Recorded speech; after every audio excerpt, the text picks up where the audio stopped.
La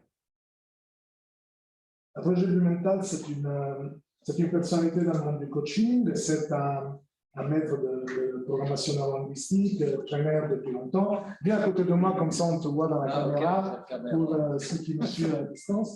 Et, on se connaît depuis quelques années. Moi, j'ai eu l'honneur, le plaisir de l'avoir d'abord comme formateur, ensuite, à un moment donné, comme mentor pour ma maîtrise de PNL. Et c'est quelqu'un qui a une énorme et profonde connaissance du coaching d'équipe. Il enseigne à la haute école, il enseigne dans différents contextes et institutions. Et c'est un vrai expert du coaching dans les organisations, donc coaching des équipes dans les organisations, donc pas seulement en entreprise, mais aussi dans des organisations qui peuvent être non-profit, des associations.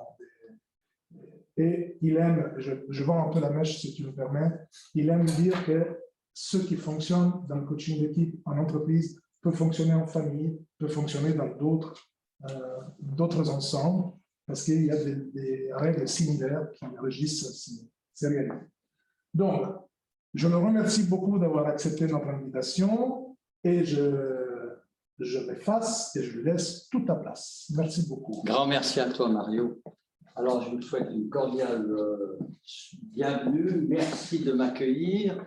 Et puis, encore désolé pour ce retard.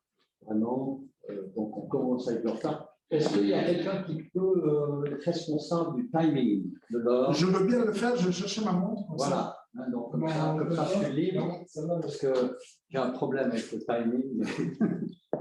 Voilà. Alors, coaching d'équipe, oui, le coaching d'équipe, l'émergence d'un leadership partagé. Alors déjà, qu'est-ce que c'est le leadership partagé?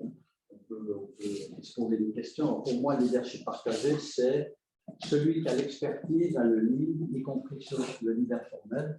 Et donc, pour moi, si vous voulez, le summum, l'objectif ultime, c'est d'arriver à faire en sorte que chaque membre d'une équipe soit un leader. Voilà.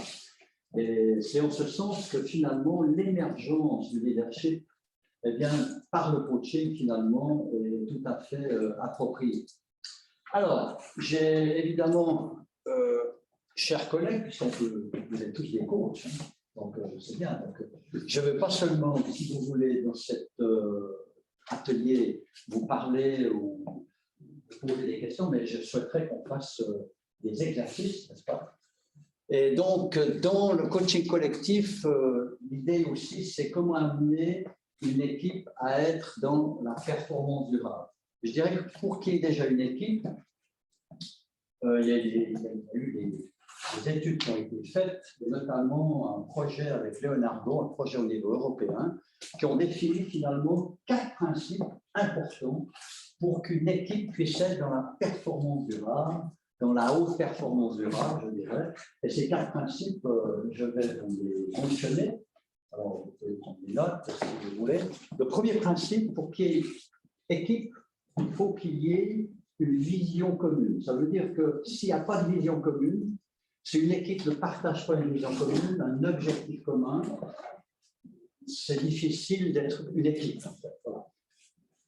Faut-il encore que la vision soit comprise de la même manière par les membres de l'équipe? Il ne suffit pas d'annoncer une vision.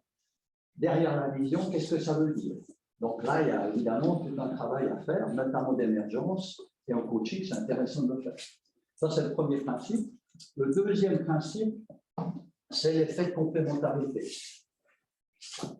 Une équipe est faite d'individus, et chaque individu a sa singularité, et comment sa singularité, en termes de dynamique, est une complémentarité aux autres membres de l'équipe. Et pour qu'il y ait évidemment complémentarité, vous avez bien compris que c'est indispensable que le premier maillon, partage de la vision, soit reconnu. Sans partage d'une vision, nos différences peuvent devenir conflictuelles. Voilà. Pour qu'il y ait complémentarité, bien sûr, il faut que le premier soit vécu. Ça veut dire que si nous sommes ici, on partage une vision commune, nos différences ont de grandes chances d'être complémentaires. Ça, c'est le deuxième principe. Le troisième principe est plus complexe. C'est ce qu'on appelle la subsidiarité. Qu'est-ce que c'est la subsidiarité? Que comprenez-vous de la subsidiarité? C'est un terme qu'on n'entend pas beaucoup d'ailleurs. La subsidiarité, c'est certainement un des éléments qui démontrent, quand on vit la subsidiarité dans une équipe, on peut parler de maturité de l'équipe. Alors, selon vous, qu'est-ce que c'est la subsidiarité? J'aime bien titiller parce que souvent, il y a une grosse différence avec la complémentarité. Oui. Pouvoir se substituer. Pardon? Oui. Oui, pouvoir se substituer, mais se substituer à quoi? À des responsabilités qui sont pas. Oui. Alors, il peut y avoir une forme de subsidiarité sur, par exemple, je vois un membre de l'équipe qui est en surcharge de travail, je peux effectivement me substituer à lui pour le décharger du travail. Effectivement, ça c'est un premier niveau de subsidiarité. Moi, je pense c'est avoir besoin de l'autre et aussi admettre d'avoir besoin des autres. Et puis, j'ai une toute petite intervention de l'audience demande si moi, obtenir le diapo. Je fais la communication pour les personnes en ligne. Oui, oui, on verra. D'accord. Donc, mon idée, c'est l'idée, je ne sais pas. Mais c'est dire pour moi, ça veut dire que j'ai besoin des autres et je l'admets aussi dans ma. Oui, effectivement, il y a une idée intéressante parce que vous voulez, alors le mieux, je vais vous donner un exemple. Parce qu'il n'y a rien de mieux que d'illustrer par un exemple. Alors, je vais donner un exemple concret que j'ai vécu chez moi dans mon entreprise. À l'époque, il y a bien quelques années, nous nous occupions dans les entreprises de démarche qualité. Je ne sais pas si vous savez ce que c'est, démarche qualité, ISO 9000, ISO 14000. Et on était un peu spécialiste de la norme ISO 14000, qui est la norme environnementale. Pourquoi? Parce que dans mon organisation, on avait un compte des procédures des ISO 9000, 14000. C'était vraiment un grand spécialiste, un grand expert. On l'appelle d'ailleurs professeur tournesol. Alors, pourquoi professeur tournesol? Parce que j'étais vraiment un expert, mais en revanche, quand il s'agissait de présenter une démarche qualité en comité de direction, c'était catastrophique. Ça veut dire qu'en termes de communication, de relationnel, il n'était pas très bien, ça ne m'intéressait pas. Voilà, tout simplement.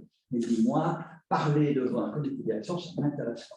Par contre, répondre aux questions. Alors, subsidiarité, eh bien, je me mettais à son service, c'est moi qui animais la séance, je mettais mes compétences de communicateur à son service pour valoriser l'expert fidèle. Donc la subsidiarité, c'est savoir s'effacer pour mettre un talent particulier au service d'un membre de l'équipe pour valoriser le travail de l'équipe. C'est ça la vraie subsidiarité.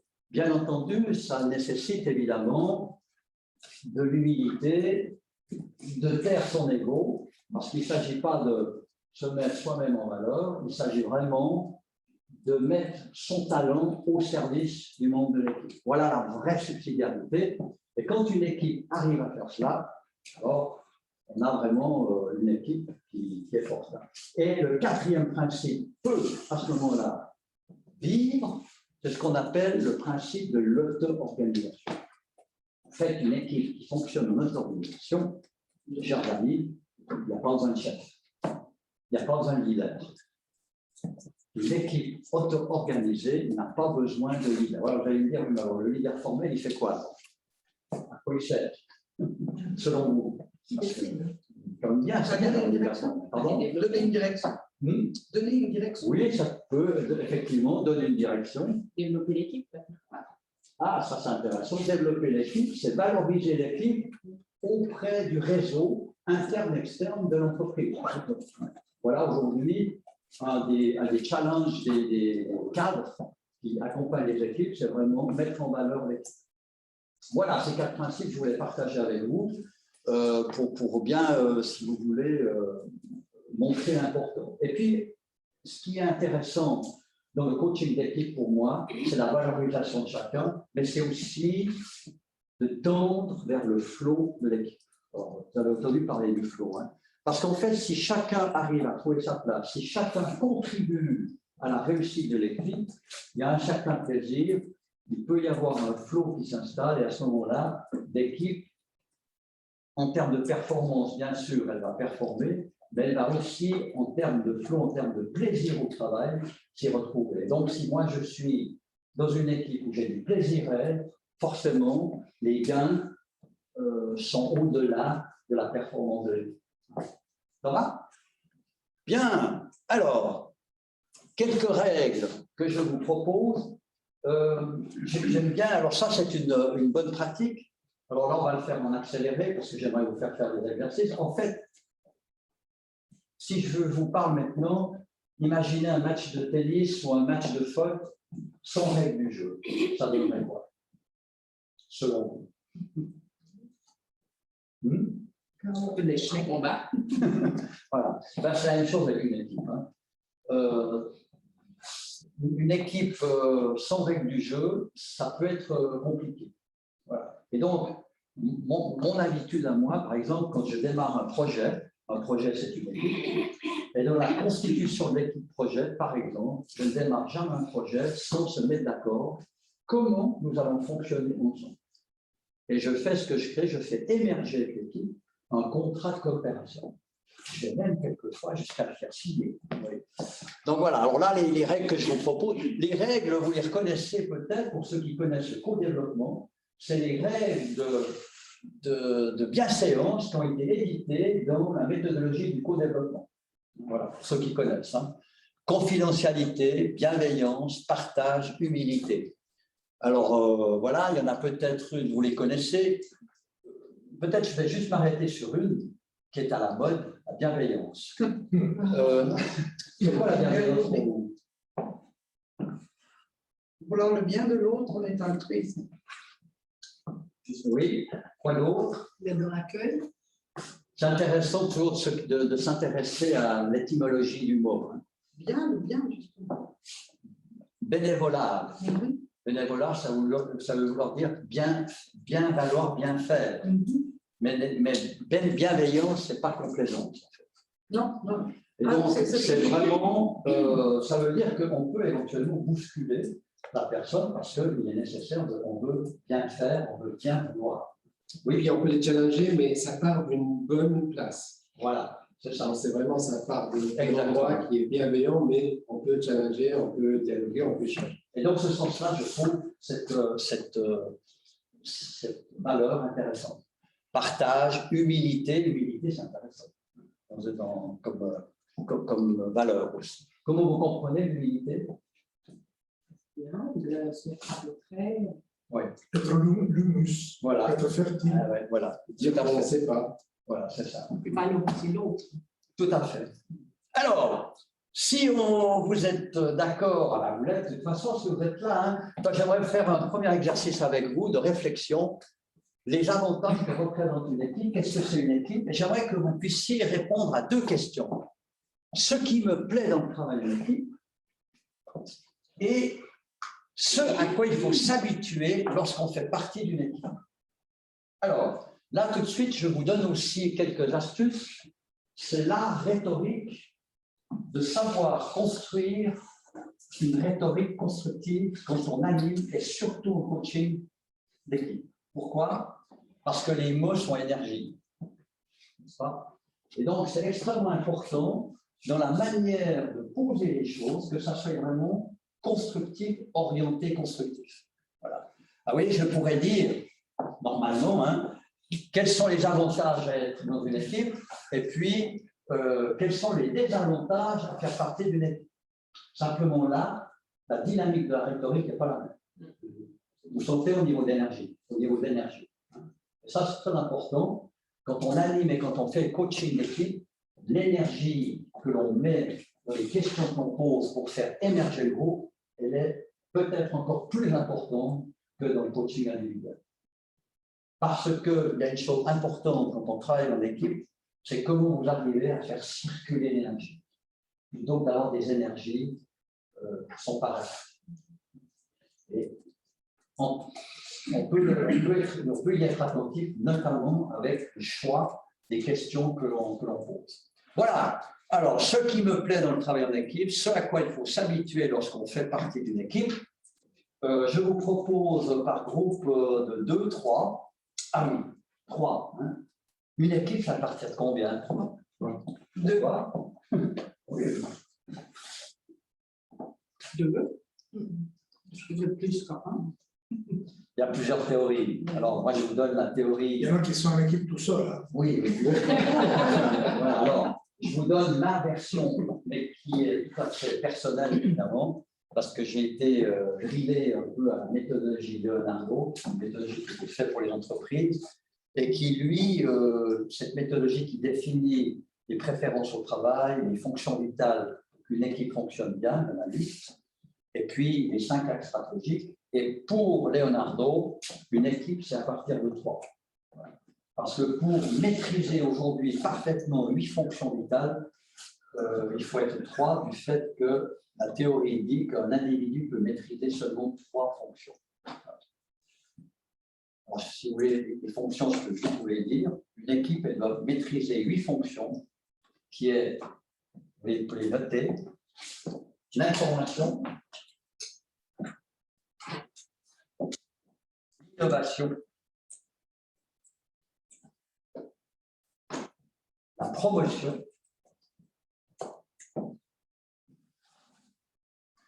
le développement,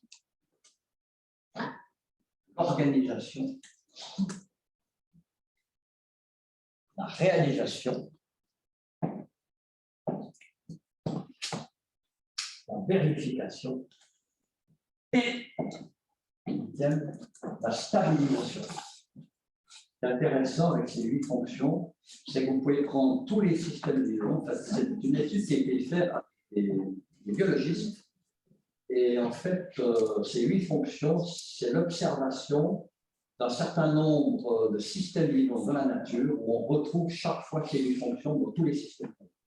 S'il vous plaît, la deuxième fonction, je n'ai pas bien entendu pour la deuxième fonction. Le dernier, stabilisation. Pardon, la deuxième.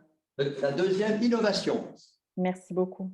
Voilà. Et la première et la septième est démodée aussi. Redis-les toutes, Roger. Alors, OK, on y va. Information, innovation, promotion, développement,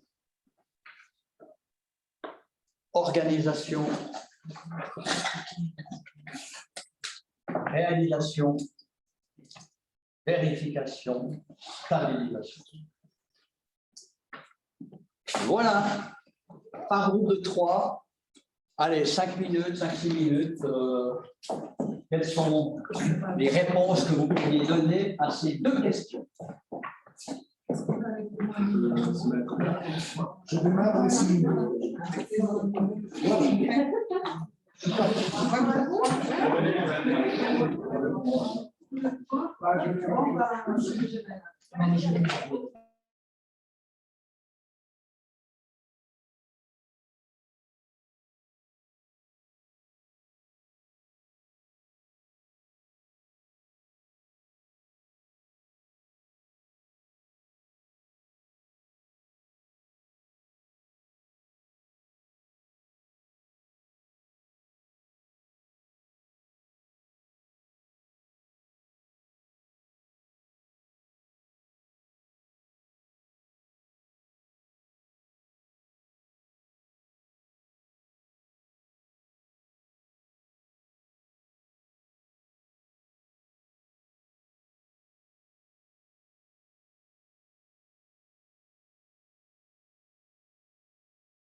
On reste que à l'équipe, j'imagine. Oui.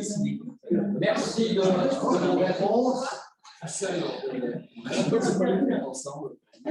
Alors, quel groupe se réjouit d'apporter des réponses par rapport à la première question? Ce qui me plaît, Nous,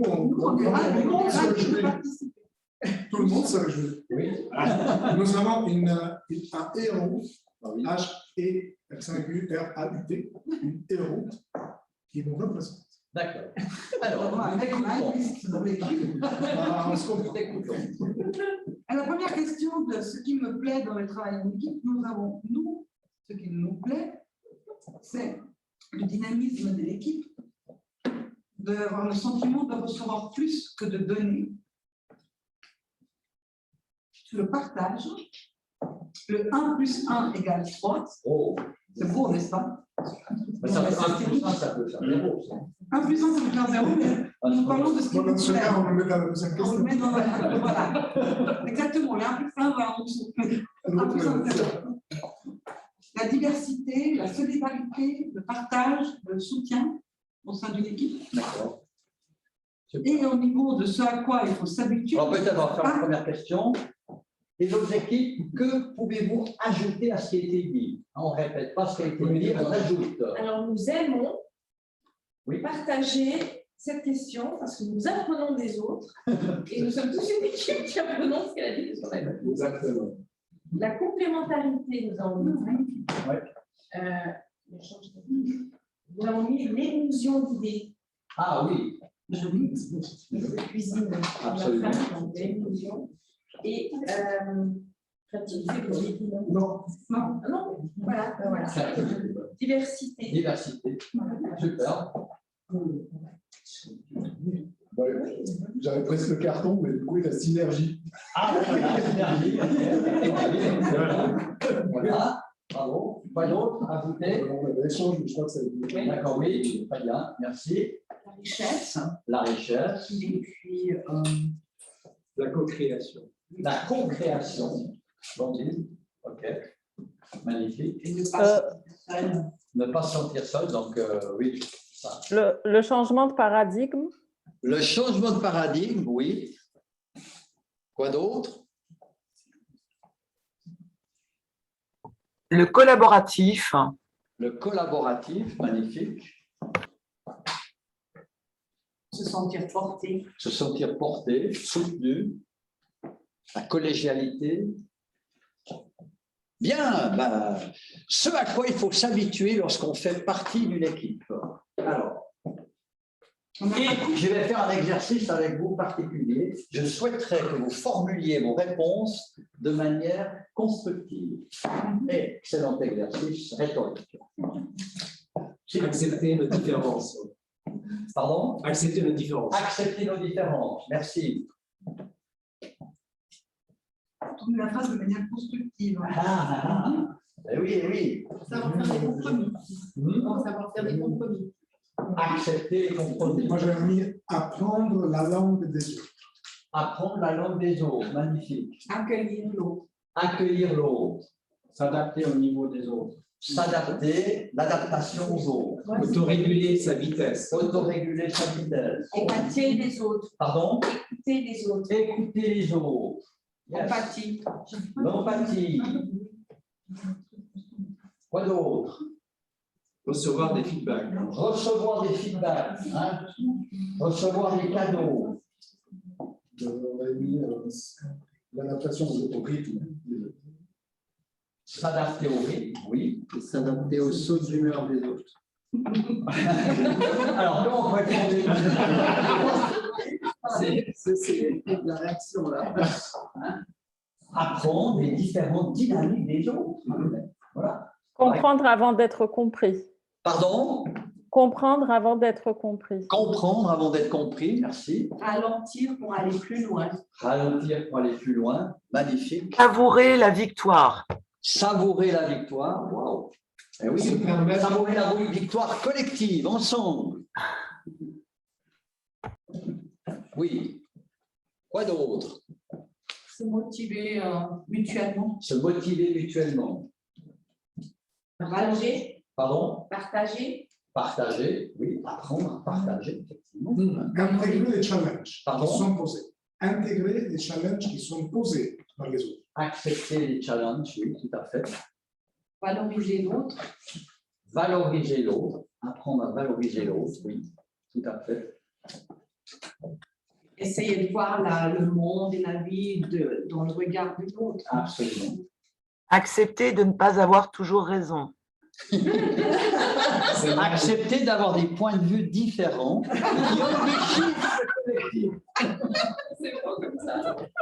Vous voyez, c'est un exercice. Hein. L'art rhétorique constructif, c'est vraiment un exercice dont on n'a pas l'habitude, surtout dans nos cultures judéo-chrétiennes, où on a tendance à se flageller, on a tendance plutôt à avoir une rhétorique restrictive. Hein. Voilà. Accepter le questionnement.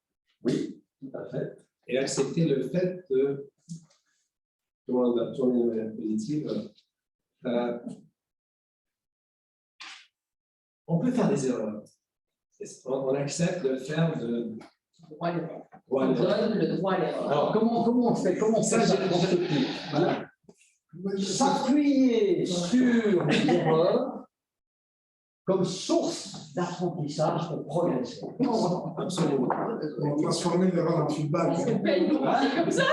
Pardon? On vous paye pour parler comme ça, c'est bon. Roger, transformer les erreurs en feedback. Transformer les erreurs en feedback. Voilà. Hein? Ça va? Oui. Et accepter d'apprendre les autres. C'est bon, merveilleux une équipe. Parce que mes collègues au sein d'une équipe, ils ont des compétences que moi je n'ai pas. Ils ont des complémentarités que moi je n'ai pas. Et le fait de pouvoir aller les chercher, de pouvoir modéliser, c'est une chance pour moi pour progresser à titre individuel. Mais oui. j'ai une question qui me perturbe. Alors, je n'ai pas bien entendu. Je demande à lâcher. J'ai une question qui me perturbe. Oui, mais tu vas dire quoi? Mais, oups, objection. Il vient de le dire, regarde. Alors, Oui, alors, je voudrais remplacer le maire à la place de quoi? Et, merci. j'ai pris mes sons. Oui. Oui. Alors, les Il faut que je fasse attention. le mail est facile. Alors, Non, j'ai une question qui me perturbe. Quand on a une équipe, oui. pour qu'elle avance, est-ce qu'elle a besoin d'un leader nommé, d'un coach? Comment tout ça, ça se met en place? On va y venir parce que c'est le prochain exercice qu'on va faire. D'accord? Effectivement. Et comment on construit le maillot de l'équipe? Je donne une image métaphorique. Comment on construit le maillot de l'équipe? C'est ça. Voilà, effectivement. Ok, je dirais une reconnaissance de l'équipe. Hein. Je me reconnais dans l'équipe. Hein. Sans m'identifier. Attention.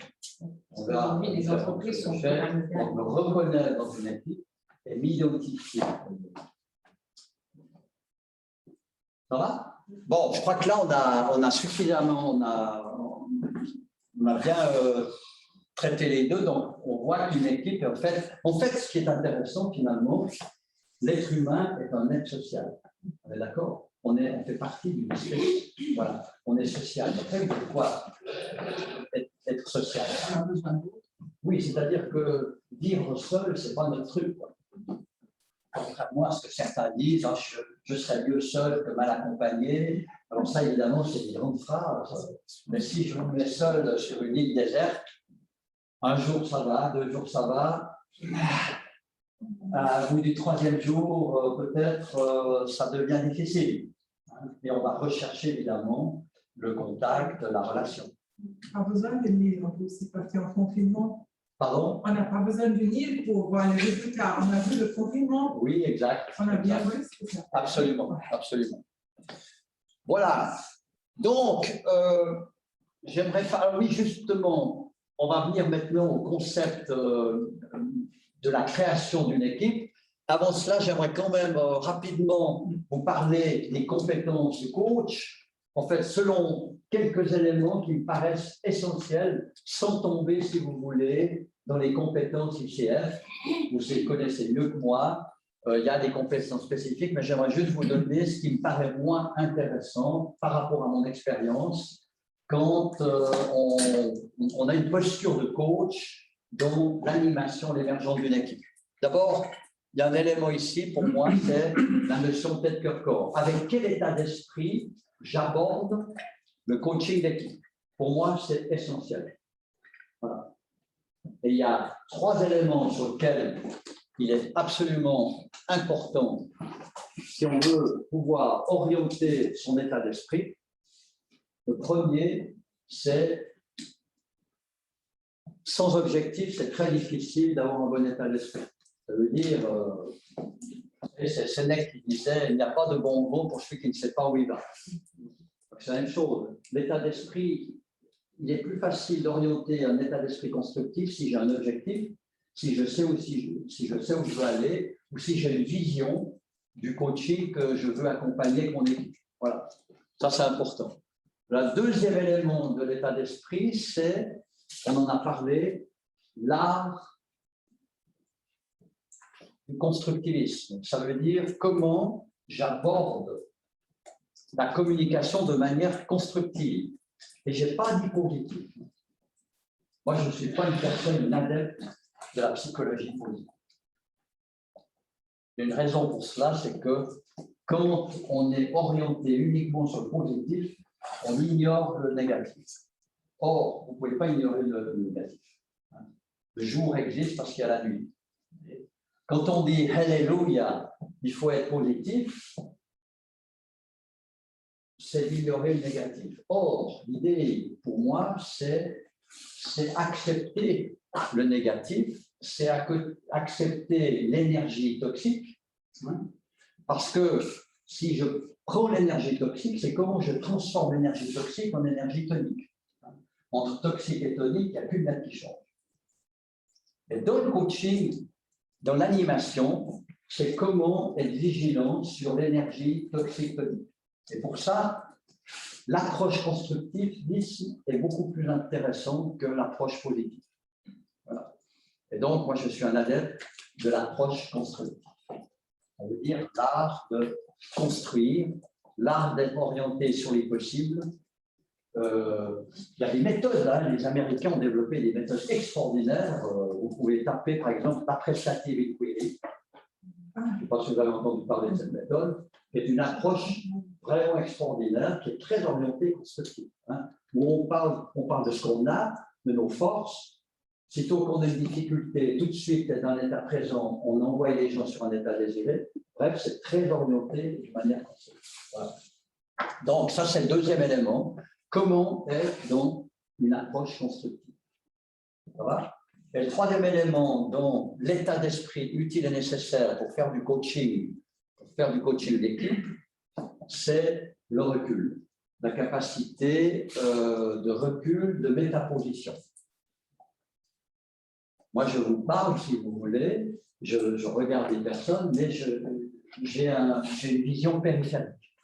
C'est-à-dire, je vois les pieds qui bougent, je vois ici des personnes qui bougent, etc. Donc, si vous voulez, c'est avoir, quand je coach une équipe, j'ai une vision périphérique de l'équipe et de l'état d'esprit de l'équipe, mais aussi de l'énergie dans laquelle elle est. Voilà. Parce que je vais adapter aussi ma dynamique de coaching en fonction de ce que je perçois, de ce que je ressens au niveau de l'énergie de l'équipe. Voilà pour l'état d'esprit, ça c'est la notion, si vous voulez, la tête. Hein. On peut parler aussi du corps maintenant. Comment vous êtes avec votre corps, l'animation de votre corps, la physiologie.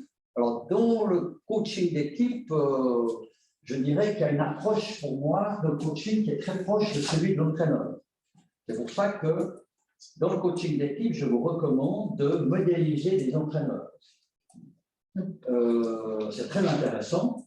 Pourquoi? Parce qu'est-ce que fait un entraîneur avec une équipe? Un entraîneur ne coach pas une équipe. Voilà, ça, c'est des croyances souvent. J'entends encore très souvent dire le coaching vient du sport. On entend très souvent d'ailleurs à la radio, à la télévision, parler des entraîneurs comme des coachs. Mais en fait, ça n'a rien à voir. Un entraîneur ne coach absolument pas les équipes. Il les entraîne, il les dirige, mais il ne les coach pas. Alors, il fait quoi l'entraîneur? La posture d'entraîneur. Intéressant, la posture d'entraîneur. Donc, dynamique, droit, Oui, il est non droit, il est dynamique. Il anime. Il anime. voilà. Il bouscule, Il pose, il tire. il tire, il va provoquer, il va animer, Il met un si cadre. vous voulez. Pardon? Il met un cadre, évidemment. Oui, il met un cadre. Et donc, c'est très intéressant. Et en tout cas, moi, j'ai beaucoup appris des entraîneurs. J'ai modélisé plusieurs entraîneurs et avec lesquels je me suis inspiré pour animer mon coaching avec les équipes. Voilà. Donc, je vous donne une idée de modélisation pour affiner, si vous voulez, votre posture de coach, de coaching de mes équipes. D'accord? Excusez-moi, Oui. je ne comprends pas ce que vous voulez dire par modéliser un Modéliser, entraîneur. c'est que j'observe des entraîneurs. Il y a certains comportements, certains réflexes, certains rituels que les entraîneurs ont, que j'ai modélisé, que je me suis réapproprié. Voilà, et que j'utilise. Par exemple, l'approche provocative. Par exemple. Beaucoup de bons entraîneurs sont très provocateurs avec leur équipe et les joueurs et les athlètes. Pourquoi? Parce que c'est une façon de les faire progresser. Par exemple, une question que je pose à les équipes, souvent, quand ils me présentent un projet en tant que coach, c'est, je regarde et je dis, qu'est-ce qui vous permet de dire que avec ce plan d'action, vous avez réussi?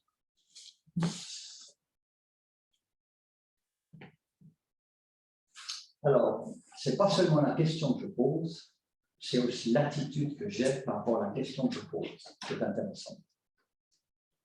Moi, j'ai vu des très bons entraîneurs qui savent très, très bien jouer là-dessus. Pour provoquer l'équipe et pour obliger l'équipe à sortir d'elle-même, à émerger. Ça va? J'ai répondu à la question. Oui et non, parce que je me dis tout est matière d'apprentissage. Oui, Donc, c'est normal que quand une équipe a un entraîneur, oui, on le prenne comme source d'apprentissage. oui. Je n'ai pas compris. Tu peux juste répéter? Non, c'est bon. Parce que l'idée de la modélisation, Oui. ça paraissait tellement innovateur et tout, mais finalement, tout est matière d'apprentissage. On peut piquer partout, en fait, pour le coaching. Ah, oui, absolument. Modéliser, c'est ça. Hein. Un enfant, il apprend comment un enfant? Dès la naissance. Il modélise. Donc, je crois que j'ai compris que toi, tu regardes l'entraîneur pour lui piquer certaines choses, pour mieux accéder. Comment c'est ton prénom? Tenzin. Tenzin. Pas piquer. M'inspirer. Pas la même chose. Oui. D'accord? M'inspirer pour créer mon propre modèle. Adapté à l'équipe, c'est ça. Adapté en fait. à moi surtout. Ah, d'accord. Adapté à ma dynamique. Ok. D'accord. Ça joue? Voilà. Bien. Après, donc, pour moi, pour être à l'aise dans le coaching, il y a un premier élément, j'ai besoin d'avoir les connaissances du contexte. En tout cas, dans ma perception, ça va être très difficile de faire du coaching d'équipe si je ne connais pas un peu le contexte dans lequel navigue l'équipe. Ce qui est tout à fait dans la même idée que si on fait un coaching individuel. Oui, mais ça est encore plus important, je pense, au sein d'une équipe. Quelle est la culture dans laquelle ils sont? Quelle est la dynamique de l'équipe dans son ensemble? Voilà, donc depuis combien de temps les gens fonctionnent ensemble? Enfin voilà, il y a des éléments comme ça de connaissance, de savoir. Voilà. Après, évidemment, là, c'est le savoir-être, c'est l'attitude, c'est le comportement. C'est évidemment, ici, c'est tout ce qu'on vient de dire avec la posture un peu d'entraîneur. Voilà. Et puis, dans les attitudes, comportements, je vais vous donner deux éléments que j'applique absolument. La première, c'est je me concentre chez chaque membre de l'équipe sur quelque chose que j'aime en particulier de l'équipe. du membre de l'équipe. Pourquoi? Parce que dans une équipe, ce qui est difficile, c'est qu'on a nos têtes. Hein.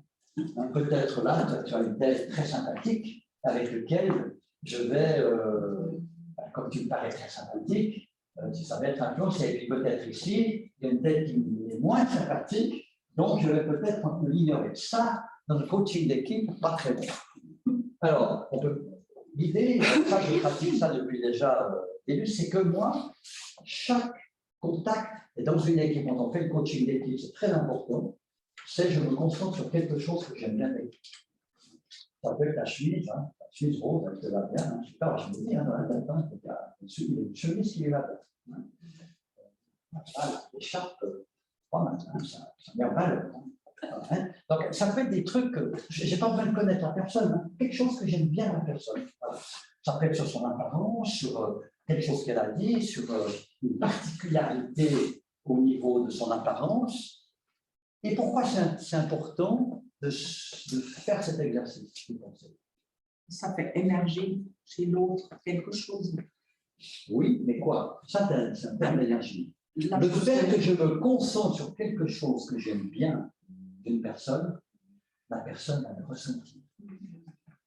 Et donc, je crée une égalité. Je crée une équité. Mais avec tous les membres de l'équipe. Oui. Juste. Non, tous les membres. Ah oui. Hein, ici, là, chaque contact que j'ai, je me concentre sur une chose que j'aime bien de la personne. Voilà. Donc, ça me met moi aussi dans une énergie tonique et ça met la relation, la qualité de relation dans une dynamique constructive. C'est plus, on va dire ça, le unconditional positive regard. Oui, voilà. Hein. Donc, moi, en tout cas, ça, c'est une pratique voilà, que je trouve vraiment intéressante. D'accord? Voilà, ça fait déjà quelque chose que vous pouvez faire. Donc, voilà, au niveau de l'attitude du comportement. Et puis, il y a une deuxième chose que j'applique. J'ai beaucoup appris avec une personne qui m'a marqué.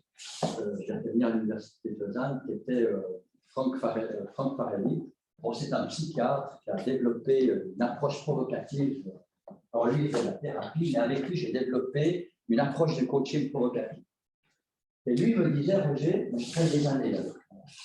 Donc, tous tes entretiens, tes relations, si tu ne fais pas rire au moins 2 fois la personne dans la relation, ton entretien est raté. Ta séance est ratée.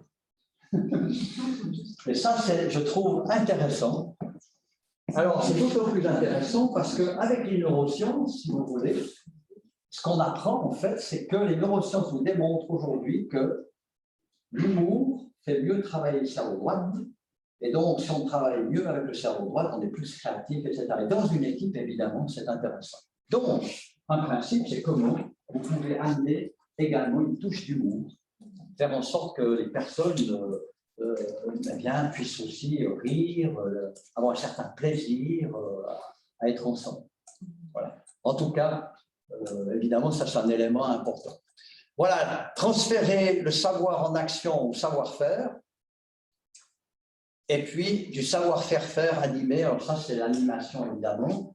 Alors, dans un coaching, moi j'ai l'habitude, si vous voulez, dans mon expérience personnelle, une des choses que j'aime bien faire, c'est que je donne des cadres. Ça veut dire, si vous voulez, je propose des cadres. Voilà. Et ça, je vais vous en proposer un tout de suite maintenant, parce que j'ai remarqué qu'on gagne du temps. Et en donnant des cadres, en donnant un modèle, après, je fais émerger l'équipe sur le cadre, sur le modèle, sur les principes. Alors, j'ai prévu un modèle pour vous. Il y en a des centaines de modèles, évidemment. Ici, c'est un écran que j'utilise beaucoup pour entraîner. Ah, il faut le mettre. Voilà. Voilà. Je mets celui Ici,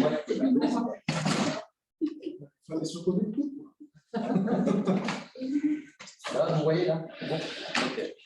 Alors, voilà un concept qui permet la reconnaissance et de faire émerger en fait une équipe. C'est un modèle que j'utilise beaucoup pour entraîner les coachs dans le coaching d'équipe, et c'est ce que je vais faire avec vous. On va faire des équipes de 4-5, et puis on va faire 3-4 minutes de coaching. Alors, d'abord, c'est comment je fais émerger des valeurs communes à l'équipe. Ça veut dire, pour qu'une équipe elle puisse être vraiment une équipe, pour que le maillot de l'équipe puisse prendre, il faut qu'on puisse partager des valeurs communes. D'accord? Ça, c'est le premier principe. Le deuxième principe, promouvoir le développement de l'équipe.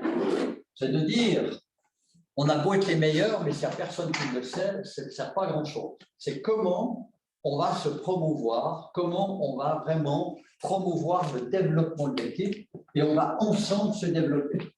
Pas technique. Pas que technique, c'est on va profiter de la dynamique d'équipe pour vraiment aller dans le développement. Comment une équipe, comment nous allons utiliser la dynamique d'équipe pour se développer.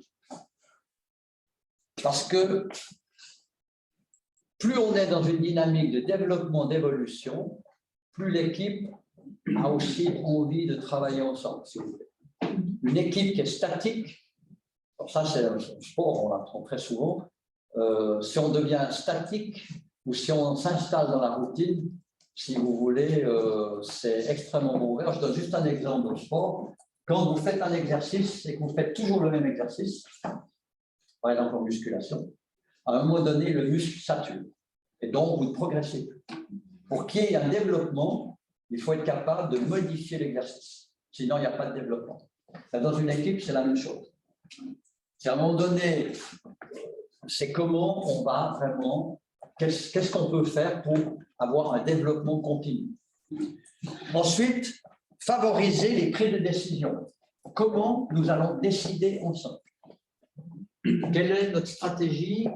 Comment on va vraiment, ensemble, favoriser nos prises de décision? Quelle stratégie on peut mettre en place? Quel processus on peut éventuellement mettre en place? Voilà. Coordonner les équipes, coordonner, pardon, les activités, coopérer ensemble, coordonner, comment on se coordonne. Et enfin, gérer les situations difficiles, comment nous allons gérer les situations difficiles, notamment éventuellement les situations d'échec, les difficultés que l'on va rencontrer, les obstacles qu'on va rencontrer, comment en équipe on va le faire. Voilà. Donc, je trouve intéressant, c'est un modèle parmi tant d'autres, 5 principes, et ce que je souhaiterais maintenant, alors d'abord, est-ce qu'il y a des questions sur ces 5 principes? Oui. Comment gérer les situations difficiles? Oui. Dans le cadre que je pose ici, est-ce qu'il s'agit de gérer les situations difficiles, l'équipe vis-à-vis de l'extérieur ou également au sein des membres de l'équipe? Les deux. Les deux. Ça peut être des situations difficiles que l'on vit à l'intérieur parce qu'il y a des tensions, hein, ou ça peut être parce qu'on est en difficulté par rapport à des activités, un projet, etc. Ça va? Oui. Ça, c'est ce que tu disais tout à l'heure, ça fait partie de comment va fonctionner l'équipe. Oui, c'est ça. Et après, on génère le travail voilà. à faire. C'est en fait. Alors, je n'utilise pas forcément, mais quand je crée, par exemple, je fais un team building, hein, c'est souvent des éléments sur lesquels je fais travailler l'équipe. Je dis maintenant, il va falloir vous mettre d'accord sur les valeurs. Quelles sont les valeurs communes sur lesquelles on a tous des valeurs différentes. Maintenant, il s'agira de vous mettre d'accord sur des valeurs communes. Avoir une reconnaissance sur des valeurs communes, c'est quoi? Et surtout, derrière les valeurs, qu'est-ce que ces valeurs veulent dire en termes de comportement? Ensuite, comment on va se développer? Qu'est-ce que vous allez mettre en place pour avoir un développement continu? Etc. Ça va? Oui. Où est-ce qu'on met le rôle de l'équipe? Chacun en parle différemment en partant du leader. Alors après, évidemment, quand on coordonne les activités, là, par exemple, il y a différents modèles pour coordonner les activités. Effectivement, là, on peut utiliser des rôles, les responsabilités, etc. Si vous voulez, ici, il ne s'agit pas d'aller dans le détail, il s'agit juste de faire émerger des principes par rapport à ces 5 éléments qui permettent vraiment de constituer déjà l'équipe et d'avoir une ligne de conduite. Oui. J'ai un grand questionnement par rapport à l'accord, aux valeurs. Oui. Je trouve aussi très important de partir des valeurs pour créer une équipe. J'ai fait une fois dans un mandat une équipe d'éducateurs et il y avait beaucoup de roulements. Oui. Donc, une fois, quand on avait déjà assise avec les gens présents, les accords sur les valeurs, il y avait une autre personne qui est venue ou il y a une qui est partie. Et à chaque fois, je me suis dit, tiens, on ne peut pas laisser la nouvelle, les nouveaux tout seuls sans comprendre. Et j'ai remis les histoires de valeurs pour se mettre d'accord. Et ça s'est passé 5 fois à l'intérieur de 3 mois. Et l'équipe, certains des anciens m'ont dit, ils en ont marre de parler toujours des valeurs. Ils n'ont pas aimé. Oui, parce que si vous voulez, à un moment donné, bon, les valeurs, il faut que ça reste stable pour un certain temps. On ne peut pas chaque fois remettre en question les valeurs. Pas remettre en question, mais que les nouveaux les connaissent et puis puissent aussi dire ça leur va ou pas. Bien sûr. À ce moment-là, c'est comment vous l'intégrez. Intéressant ce que vous dites. Comment vous intégrez un nouveau collaborateur, un nouveau membre de l'équipe. Aussi, c'est intéressant. Peut-être, moi je vous donne une bonne pratique, que j'utilise très souvent, c'est dans l'intégration, je nomme ce qu'on appelle un référent ou un mentor qui va s'occuper de la personne dans l'intégration et qui va l'accompagner par rapport aux autres membres de l'équipe. Donc, c'est le référent. Par exemple, voilà, je suis nouveau membre de l'équipe et tu vas être mon référent pendant les 3 premiers mois où je vais m'appuyer sur toi pour pouvoir, et ta responsabilité, ça va être de m'intégrer à l'équipe. Avec ça, j'aurais pu faire 5 fois les séances. Voilà. Parce qu'effectivement, l'effet répétitif, ça peut... Les membres de l'équipe n'ont pas que ça à faire. Revoir les valeurs. C'est un petit bosse un peu la réalité. Bon, écoutez, on fait l'exercice parce que bon, entendre parler quelqu'un devant là, c'est pas très intéressant. Exercice maintenant. Moi, j'aimerais que vous puissiez exercer. On va faire des groupes de 4, ou bien des groupes de 5. 1, 2, 3, 4, 5. Hein? Des groupes de 5, ça va? On est combien là? 2, 4, 5, 2, 4, 5. Oui, c'est bon. On peut faire 3 équipes de 5. Voilà. 3 équipes de 5. Et ce que l'on va faire, exercice, vous allez, chaque membre de l'équipe, vous allez vous extraire de l'équipe à tour de rôle et devenir coach de l'équipe. Ça va? Donc, vous allez prendre une posture de coach. L'idée, c'est que vous allez choisir un des principes et vous allez accompagner l'équipe à faire émerger des éléments par rapport à ces principes. Par rapport aux valeurs, par exemple, ben voilà, vous allez faire émerger des valeurs communes et permettre à l'équipe de se mettre d'accord sur 3, 4 valeurs communes. Ça va? Je vais poser une contrainte.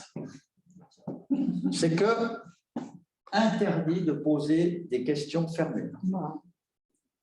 Que des questions ouvertes, constructives. D'accord? Si tôt vous posez une question fermée, les autres membres de l'équipe, reformulez la question. Ça va? D'accord? Seulement celle-là. Il n'y a pas aussi la rhétorique constructive. Oui, alors j'ai dit rhétorique constructive également. Vous êtes des pros quand même. Hein? Vous êtes tous des coachs. Donc, il faut quand même élever le niveau. Voilà. Alors, voilà. Donc, vous choisissez. Ce que je vous propose, c'est juste une animation 5 minutes.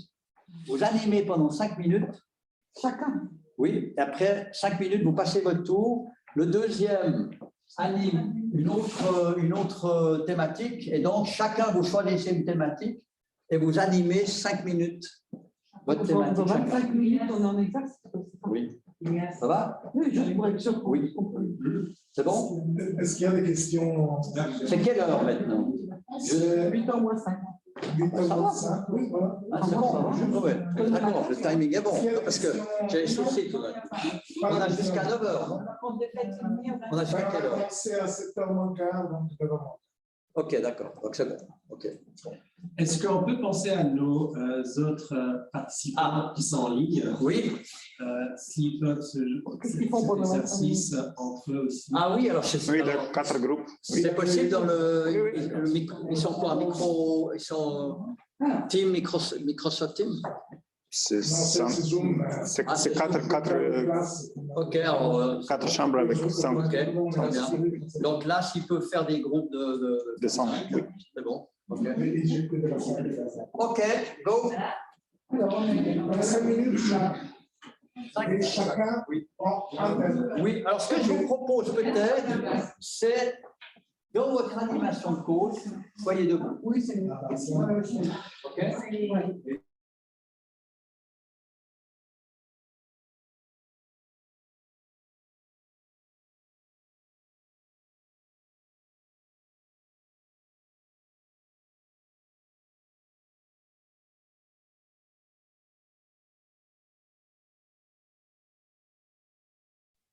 Individualité ressort.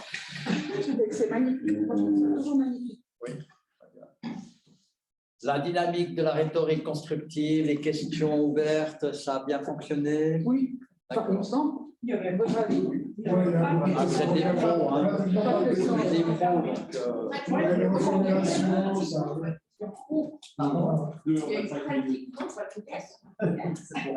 Ah, bravo, bravo, bravo. Moi, ce qui est très intéressant, c'est qu'on a travaillé sur les valeurs, et on les a vécues tout le long de ce processus. Ok, super. D'autres partages? D'autres commentaires? D'autres questions? J'ai une ou deux recommandations à vous faire. Alors, très intéressant.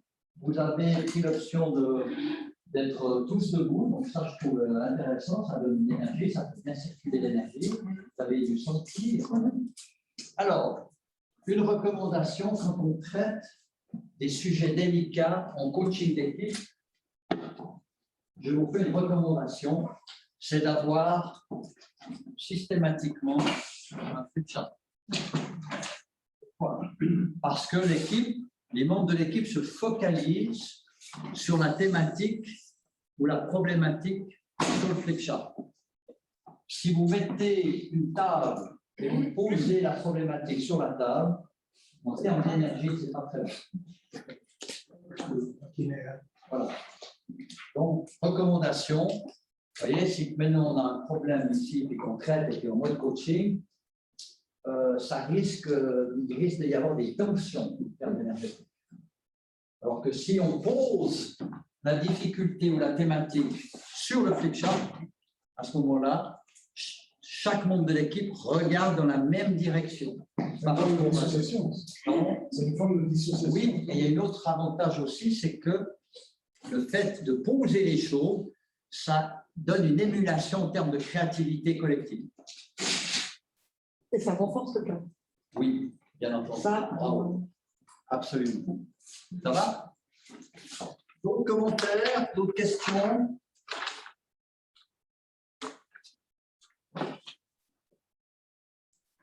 Ça prend du temps de se mettre d'accord sur les mots. Ah. Là, même, on est assez connus.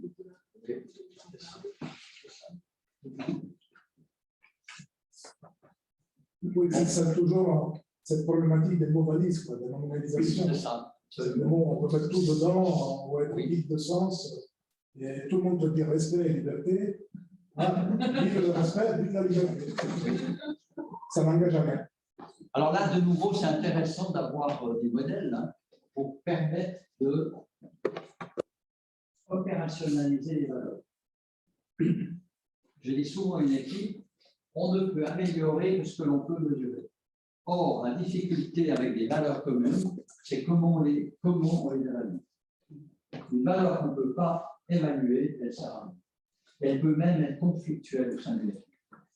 Donc, Dans les chartes identitaires, ça c'est le piège des équipes qui créent des chartes identitaires, vision, mission, valeur.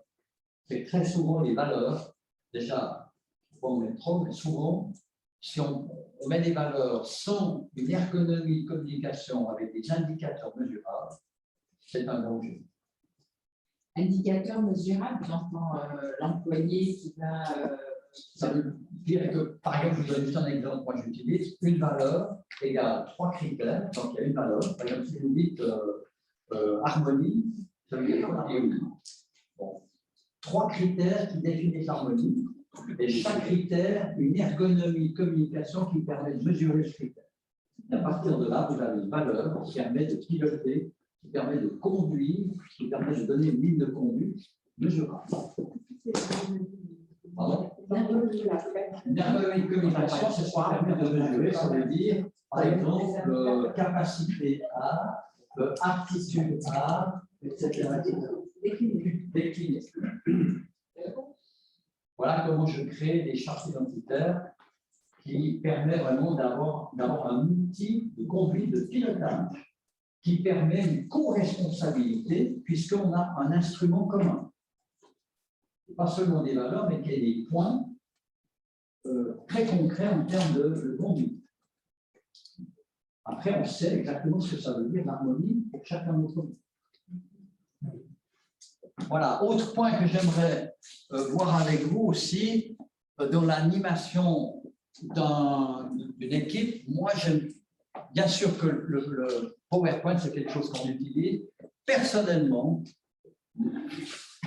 j'adore utiliser ceci et moi j'ai besoin, alors en tant que coach, une recommandation que je vous fais. Vous voyez, moi je suis venu ici avec une préparation. Alors, je ne vais pas forcément tout montrer, mais je me suis préparé avec certains flipcharts. Et c'est très pratique pour moi pour animer parce que, ça me donne des repères, je donne des cadres, et ça permet d'animer. Et ça permet aussi de poser des questions sur les repères que j'ai préparés. Et ça rend la chose, la dynamique plus vivante. Vous voyez, c'est une très grande différence entre ça et puis le flipchart. Et c'est bien d'avoir les deux. En tout cas, dans mes animations, j'utilise les deux. Bravo pour les efforts faits. Oui. Et c'est aussi une préparation, vous voyez, pour le coach. Parce que dans le coaching d'équipe, je pense que il faut se préparer en tant que coach. Oui, enfin, en tout cas, personnellement, moi, fleur au fusil, moi j'ai besoin d'une préparation. Et ma façon, mon rituel de me préparer à moi, c'est de préparer les flipcharts. Des fois, j'en fais 2 ou 3 simplement. Mais ça me permet juste de me mettre, si vous voulez, dans l'animation. Et le fait de préparer des flipcharts, je me mets déjà dans les questions que je vais poser, donc je me mets déjà dans le truc. Une question. Oui. Dans cet exercice avant, j'avais géré amener l'équipe vers la décision. Oui. Et je les ai amenés vers le buffet. Et j'ai commencé avec la question, qu'est-ce que cet espace, quelle envie ça vous donne? Et chacun a exprimé son envie, et moi aussi. Et puis, dans nos valeurs, c'était l'écoute, le partage, etc. Et moi, je m'imaginais, en écoutant toutes ces envies, qu'on va trouver une décision commune pour les envies. Mais ça discutait, puis moi, j'avais envie de me rouler sur cette table. Et puis, finalement, j'ai donné un feedback, et puis l'équipe a dit, mais toi, tu es la coach, donc tu ne fais pas de genre l'équipe. Alors, ma question, quand un coach anime, est-ce que le coach est dans l'équipe ou pas du tout? Non. Alors, ça me fait quand même penser à quelque chose dans ce que vous dites que j'aurais oublié, donc ça aurait été dommage. C'est le timing est très important quand on fait du coaching d'équipe. Je me suis rendu compte que j'aime bien donner un timing. Exercice, par exemple, c'est 6 minutes, c'est 7 minutes, c'est 8 minutes. Donner un timing. Voilà, par exemple, je dis, OK, je vous propose maintenant, je vais vous poser une question sur laquelle il s'agira d'émerger. On se donne 3 minutes d'émergence sur la question. Et je travaille beaucoup comme ça. Alors, pourquoi la notion de timing est importante pour vous quand on fait le coaching d'équipe? Ça évite les problèmes inutiles. Un sentiment d'urgence. Oui, exactement. Mais rappelez-vous, dans le coaching d'équipe, au niveau de la dynamique de communication, en plus que ce que vous voyez ici, je vais vous donner un de mes secrets. Je ne le pas tout le monde. Merci Mario. C'est grâce à toi. C'est les 3 E. Est-ce que vous êtes intéressé à savoir ce que c'est que les 3 E dans la communication? Je suis sûr que tu veux le dire. Il va y avoir trop de gens qui vont le savoir. Non. Parce que, dans quelle mesure vous êtes intéressé? Sur l'échelle de 1 à 10, moi je suis à 10. Alors, 3 E et pour l'élégance.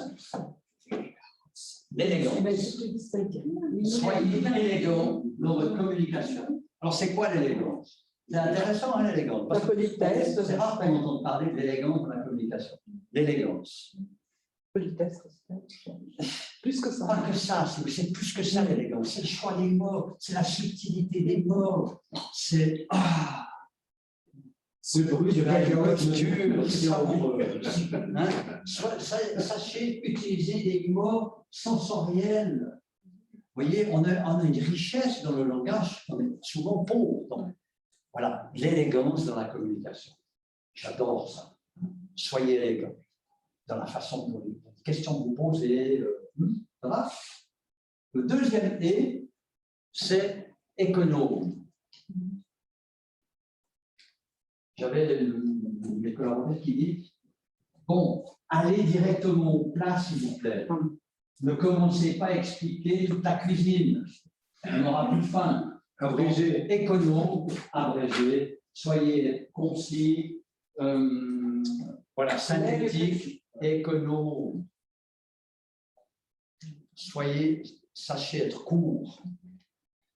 Les phrases. Vous savez, il y a des personnes qui font des phrases où à la fin, on ne sait plus ce qu'ils ont dit au début. Donc, économe, vous verrez que vous avez plus d'impact. Ça, c'est la deuxième chose. Et le troisième, c'est écologique. Veillez à être écologique, tête, cœur, corps, dans le choix des questions, dans la dynamique, dans l'émergence, dans l'animation avec votre équipe. Tu veux bien expliquer un peu plus ça? L'écologie. Alors, l'écologie, c'est toujours par rapport au système que vous coachez. Donc, l'écologie, c'est, par exemple, alors je donne juste un exemple. Moi, il m'arrive de coacher des équipes avec des cultures différentes. Quand j'anime des équipes en Afrique, ça n'a rien à voir avec des équipes que j'anime, par exemple, en France ou en Suisse. Vous voyez? Donc, l'écologie, c'est que je vais être sensible aux particularités de la culture du pays, de l'équipe que je coach. Parce qu'il y a des choses qui ne se font pas, ou une subtilité sur laquelle il faut être attentif. Donc, il y a cette partie-là, c'est ça l'écologie. Mais l'écologie aussi, c'est d'être cœur-corps. C'est comment vous veillez à ce que vous faites émerger, soyez écologique pour le groupe. Et je vérifie. En quoi vous êtes en accord avec ce qui vient d'être dit, ou la décision que vous venez de prendre. Et quelquefois, il m'arrive de dire, allez, 30 secondes, interrogez votre tête. Qu'est-ce qu'il dit? Et maintenant, interrogez votre cœur et votre corps. Vous êtes d'accord? 3 questions, 3 niveaux différents, et c'est une bonne façon de vérifier l'écologie. Ça va? Voilà ce que j'avais envie de partager. Une fois, l'un de mes formateurs de PNL sur le coaching d'équipe a dit que l'écologie, c'était le respect de la carte du monde de l'autre aussi. Ah, ok. Bien sûr, merci. Voilà, on arrive au terme. C'est quelle heure maintenant? C'est moins 20. Voilà. Oui, on y est. Bon, il y a beaucoup de choses à dire finalement. Alors, le dernier mot vous appartient. Oui, voilà, c'est ce que j'allais vous proposer. Quelles seraient les questions à chaque donné? Quelle est la question que vous auriez envie de me poser que je ne vous ai pas encore posée? Vous avez mentionné avant ce reconnaître une équipe ou s'identifier dans une équipe. Oui, ah merci. Oui. Alors, pourquoi? Quelle différence je fais? Pour moi, s'identifier dans une équipe, c'est perdre son identité. Et donc, c'est ne plus être capable d'amener sa propre valeur, sa propre particularité à l'équipe. Je donne souvent l'exemple du couple. Excusez-moi, c'est peut-être un peu raccourci. Un couple, c'est 3 identités. Pourquoi? L'homme, la femme et le couple. Oui, voilà. Quand il y a un des deux membres du couple qui se noie dans l'identité de l'autre, l'identité du couple n'existe plus. C'est la même chose avec une équipe. Si on veut faire fructifier l'identité de l'équipe, il faut que chaque membre de l'équipe amène sa propre identité pour co-construire l'identité de l'équipe. Et à partir de là, me reconnaître dans l'équipe, oui, m'identifier, non. Je suis très sensible à ça. C'est clair pour vous, vous voyez la nuance, hein? Et on fait trop, vous savez, je peux vous raconter des entreprises qui ont coulé en voulant trop aller dans l'identification de l'entreprise. Je parle d'IBM. Peut-être que ce n'était pas de notre époque, mais il y a 40 ans en arrière, les vendeurs d'IBM, ils étaient drillés. Hein. L'identification à l'image IBM, c'était le costume, c'était vraiment le moindre détail, c'était vraiment, on reconnaissait tout de suite un vendeur d'IBM. J'en faisais partie. Pardon? J'en faisais partie. 35 ans. Et donc, ça, c'était vraiment l'identification. Mais à partir de là, l'identification était tellement forte que les gens, ils s'effaçaient et ils n'existaient plus. Donc, ça, c'est trop fort. Et ce qui se passe très souvent, à un moment donné, il y a un refoulement. Parce qu'à un moment donné, l'identité propre a besoin d'exister à nouveau. Vous êtes loin des trucs très forts. Alors, ça a bien marché. Oui, mais aujourd'hui, ça ne marcherait plus du tout. Parce que le monde, vous voyez, a évolué. On n'est plus du tout dans le même système de valeurs aujourd'hui. Et aujourd'hui, ce type d'identification ne fonctionne plus. Alors, il y a des entreprises qui le font encore, McDonald's, mais la durée de vie d'un collaborateur chez McDonald's, c'est court. Très court. C'est à toutes les grandes entreprises asiatiques qui sont encore sur ce modèle. Et oui, oui. Chez eux, ça marche, malgré qu'on a des critiques envers eux, mais eux, l'individu n'existe pas par rapport à la collection. C'est pourquoi il y a tellement de suicides au Japon. C'est ça. Ce que je voulais partager avec vous, avec ça, et merci de me le rappeler, c'est que si vous voulez, si on veut nourrir l'identité d'une équipe, il faut que chaque membre de l'équipe puisse apporter de la nourriture. Et donc, ils ont besoin d'avoir leur propre identité pour nourrir l'identité de l'équipe. Ça va? Est-ce qu'on a des questions de la part des questions, des remarques avant qu'on clôture cet atelier? Qu'est-ce que tu as compris? Je demandais si Apple... Vous m'entendez? Oui, je vous entends. Ah, je demandais si Apple ne faisait pas la même chose. À une certaine époque, je pense, oui, du temps du fondateur. Mais je pense qu'on voit à un moment donné, quand il y a les identités qui se noient, l'expérience démontre qu'à un moment donné, il y a un refoulement, en fait. Parce qu'ils ont, quand vous rentrez dans un Apple Store, ils se ressemblent un peu. Beaucoup, oui, mais là, vous parlez de l'image d'Apple, vous parlez de corporate, de la marque. Oui. Moi, je vous parle des équipes, là. Je vous parle de l'équipe qui travaille. Donc, ce n'est pas tout à fait la même chose. Donc, il faut faire une différence entre le corporate de l'image, du produit, et puis les équipes qui travaillent. D'accord. Autre question, autre remarque? Merci, beaucoup de remerciements, mais pas de questions. Super. Magnifique. Alors, je m'associe à ce remerciement. Ben voilà, merci. Et donc, je te remercie beaucoup, Roger, parce que comme toujours, extrêmement intéressant et nourrissant. Et c'est une approche qui est pratico-pratique. Donc, on n'est pas là à se farcir la tête, on est là à pratiquer. Et donc, on apprend mieux. On sait que quand on fait, on apprend plus vite. Donc, merci beaucoup. C'est vraiment à chaque fois un plaisir, un honneur de t'avoir parmi nous. Et ben, je te dis déjà, parce que je suis un petit peu, j'exagère des fois, à la prochaine.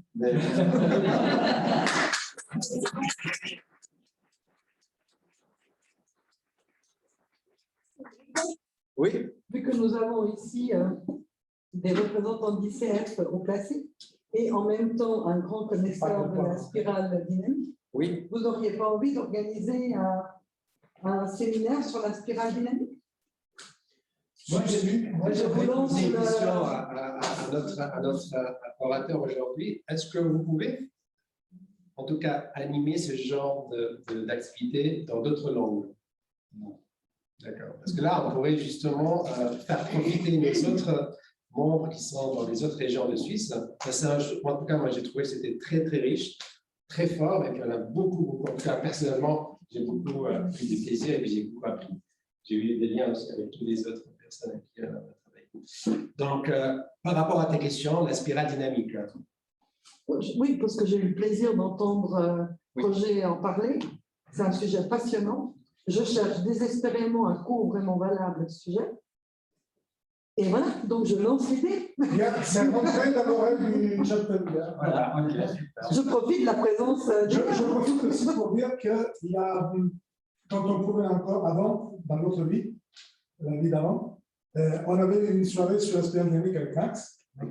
Tu n'étais pas encore dans Non, je n'étais pas encore. Et on peut tout à fait organiser et envisager dans quelques temps, pas trop exploiter Roger tout le temps, mais dans quelques temps, le faire revenir avec grand plaisir pour la spirale dynamique qui est vraiment très intéressant. Et qui est tout à fait lié en plus avec l'équipe. Oui, tout à fait. Je vous propose, en tant qu'hôte, maintenant de passer au networking. Donc, encore une fois, merci Roger. Merci à vous. Et peut-être échanger entre nous de façon informelle.